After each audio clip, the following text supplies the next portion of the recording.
We got good news for you on Continuum today as we travel south of here to a city to look at life and ministry that's really going to help us clarify how you and I can make the jump into greater effectiveness for God.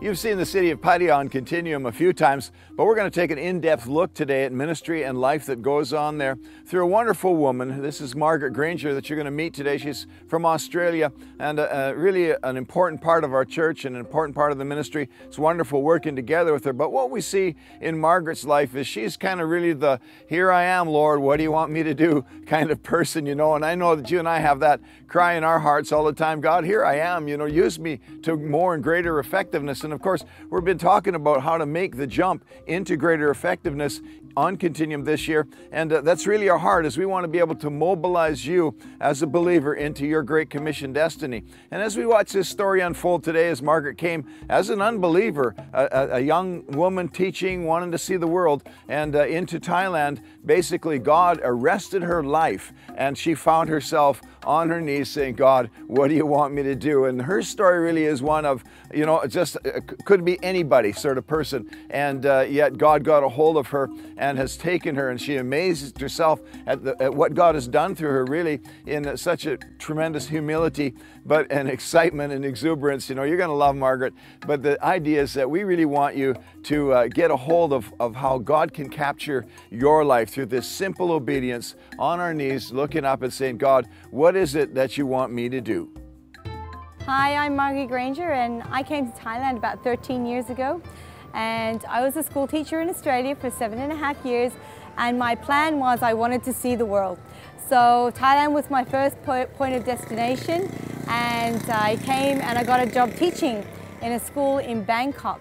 And the plan was to teach in Thailand for 2 years and then to move on to another country and teach for 2 years and see the entire world. But God had other plans. About 8 months after I arrived in Thailand, and a lady said to me, would you like to come to a Bible study? I said, no, not really. But she said, oh, we have dinner. So being the social butterfly that I am, I said, oh, dinner sounds great. So off I went to dinner, and I was really intrigued by about what they were talking about. So the next week I decided to go to the Bible study, and I was almost at the door when I realized, man, I'm here by myself. Nobody's invited me back. How rude is it for me just to appear for Bible study and dinner? Just when I was about to turn away, someone opened the door and said, hey, Marge, it's nice to see you. The fact that she knew my name was very powerful to me. So I went in and I enjoyed the dinner, and 6 weeks later, I was alone in my room and I gave my heart to God. And that decision changed my life forever.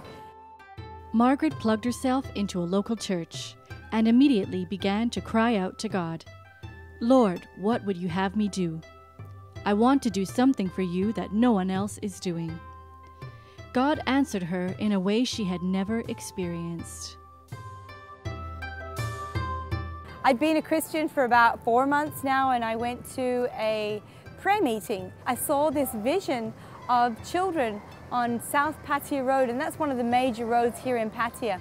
And they were walking along South Pattaya Road towards the main highway, which is called Sukhumvit.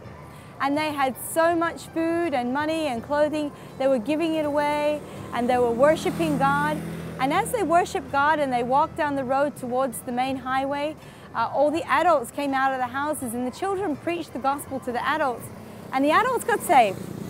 But some of the adults didn't get saved, and they went back into their houses, and when they did that, the windows and doors went black. And some of the adults continued with the procession with the children all the way to the highway. And it was such a joyous thing. And I was like, whoa, what just happened? Am I going mad? Am I hallucinating? What's happening here? And I shared it with a friend, and she said, oh, God's just given you a vision. Margaret would carry that vision in her heart for 13 years until God began to stir her to make a leap of faith into a new area of ministry. Despite initial fears, Margaret chose to put all her trust in the Lord and follow His leading. As she began to use her gifts to serve God, her eyes were opened to the desperate needs of many in Pattaya. Margaret began hand-to-hand ministries to reach out to the lost and the hurting with God's love.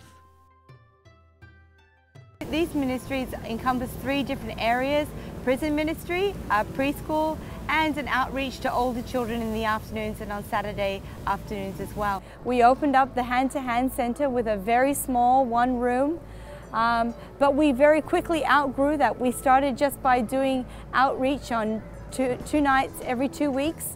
But we started getting so many kids that we had to open up a whole brand new room. And now we actually have 2 double rooms which are air conditioned, plus an extra room which is an outdoor activity room. And about a month ago I was sitting in my room and I suddenly realized my room is on the corner of Sukhumvit Road and Pattaya Thai. And that's where the children were marching from Pattaya Thai up to Sukhumvit, and that's where God has placed my hand-to-hand room, right strategically where He gave me the vision.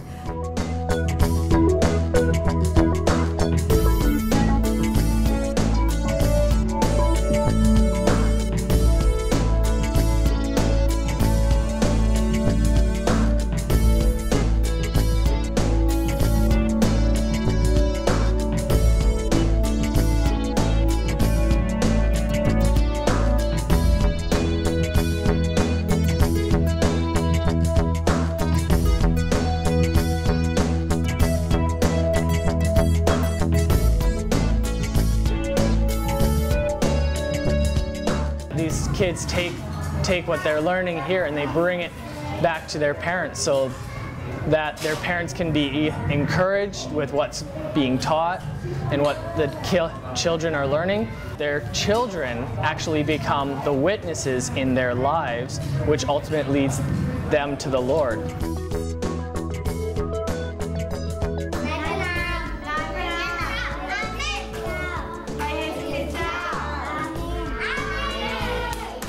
Because of her obedience, God has led her to this ministry where on an average day there's 100 to 130 kids here. So it just challenges your own faith to see someone that is just so willing just to obey that leading. Sometimes we have up to 133 children in our room.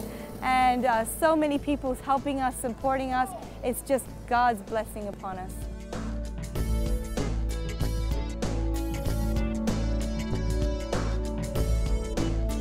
So we are so excited. We just know that this is the Kairos moment for children in Pattaya, that God is going to use them mightily. And this is what God's talking about. He will use the mouths of babes to speak His word. And so we're so excited. This is just the beginning of many, many things to come.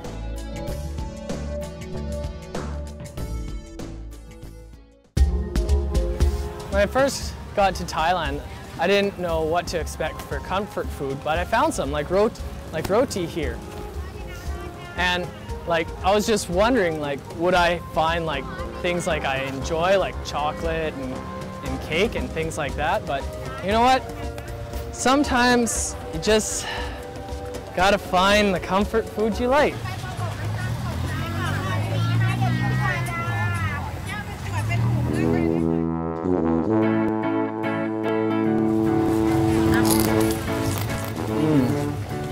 That's comforting. Victory Bible College International Thailand. Get your application online at victoryasia.com. Fast food restaurants, they should really pick this up. Yeah, because when a child orders a kid's meal, you give them a treat and a toy. You know, and our ministry goes way beyond just the doors of hand to hand. You know, we want to be involved in everything that's going on in the city, and a perfect avenue for that is the Pattaya Praise event, which is once a year. And this is where all the churches come together and they worship God. And it's just so amazing to see. You know, it's not my ministry, it's not my church, it's everybody in Pattaya, all the Christians in Pattaya coming together to worship God.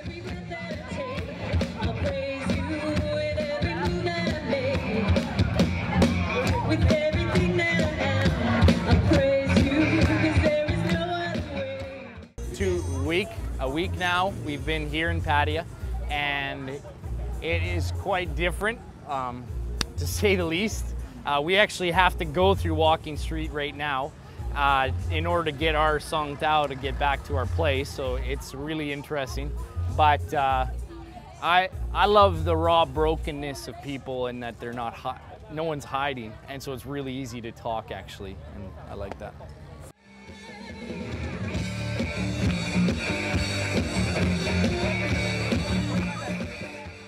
And Pattaya Praise was born that first year in 2005, and it was so amazing. We had 12 hours of prayer and worship. United Christian Ministry started up, where people would gather every Wednesday and pray together for the peace and the unity of Pattaya. Pattaya Praise is about changing where we are, changing the atmosphere, changing our attitude, our understanding by thanking and lifting up the Lord, and bringing His goodness, I guess, in, and putting God in His place over this city when everything else would pronounce itself God. So now it's this amazing thing where, you know, bands from churches from all over the world come to worship here in this city of Pattaya. And one time I remember someone calling Pattaya the city of Sodom and Gomorrah, and God rebuked us, and He said, Pattaya is not the city of Sodom and Gomorrah. Pattaya is the city of Nineveh, because Nineveh was saved and Sodom and Gomorrah was condemned.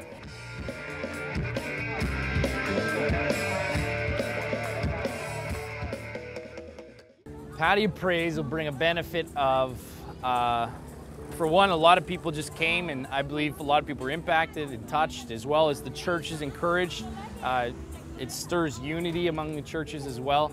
And even me coming here, I was given vision to come here and start something long-term as well. So I think it's part of just stirring up what the Spirit of the Lord is doing and bringing awareness to our lives as Christians. So.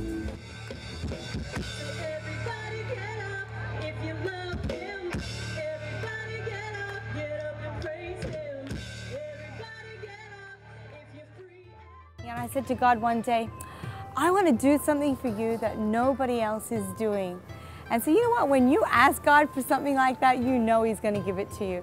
And so one day the police asked the church if they would send someone along to do some Children's Day activities, because here in Thailand you have Mother's Day and Father's Day, but you also have Children's Day.